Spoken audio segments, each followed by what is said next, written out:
প্রায় ৩ মাস পরপর পাওয়া যাচ্ছে ২৫ থেকে ৩০ কেজি দেশি প্রজাতির শিং ও মাগুর। এত মাছ পাওয়া যাচ্ছে মাত্র ৬ ফুট দীর্ঘ ও ৪ ফুট প্রস্থের একটি চৌবাচ্চা থেকেই। স্বল্প খরচে এমন সফল উদ্যোগে লাভবান হওয়ায় এলাকায় তাক লাগিয়ে দিয়েছেন যশোরের চৌগাছা উপজেলার আড়পাড়া গ্রামের রামপ্রসাদ।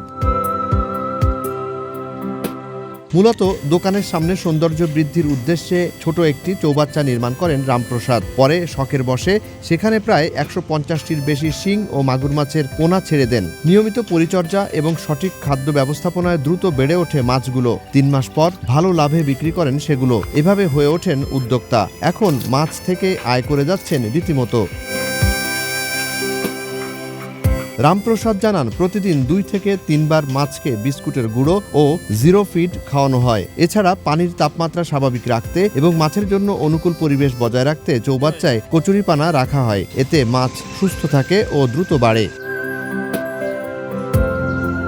শখের বশে শুরু করা রামপ্রসাদের মাছ চাষ এখন লাভজনক পেশা। সামনের দিনে এ উদ্যোগের পরিসর আরও বাড়ানোর পরিকল্পনা তার। শখের বশে এখানে মাছ চাষ করে আমি এখন আপাতত সাকসেস, কারণ এখানে মাছ প্রাকৃতিক মাছ পাওয়া যায়, ওয়াটার সৌন্দর্য দেখা যায়, মাছের সাথে মাছ বিক্রিও করা যায়।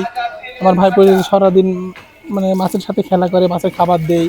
এটা শখের বশেই বানাইলাম, ফাঁকা জায়গা পড়েছিল, তারপরে একটু মাছ দিলাম, তারপরে নদীর থেকে পট নিয়ে এসে দিলাম, তাতে পানিটা মাছের জন্য পানি ঠান্ডা থাকে, এরকম সুন্দর দেখা যায়। অনেক লোক আসে দেখে। ১৫-২০টা সাইজ দেওয়া হয়, যখন ১০-১২টা কেজি হয় তখন তুলে নিই, যখন মাগুর মাছ ৩-৪টা কেজি হয় তখন তুলে নিই। মাছের সাথে খুব ভালো, প্রাকৃতিক জিনিস তো, এখানে তো বাড়তি কোনো কিছু দেওয়া না।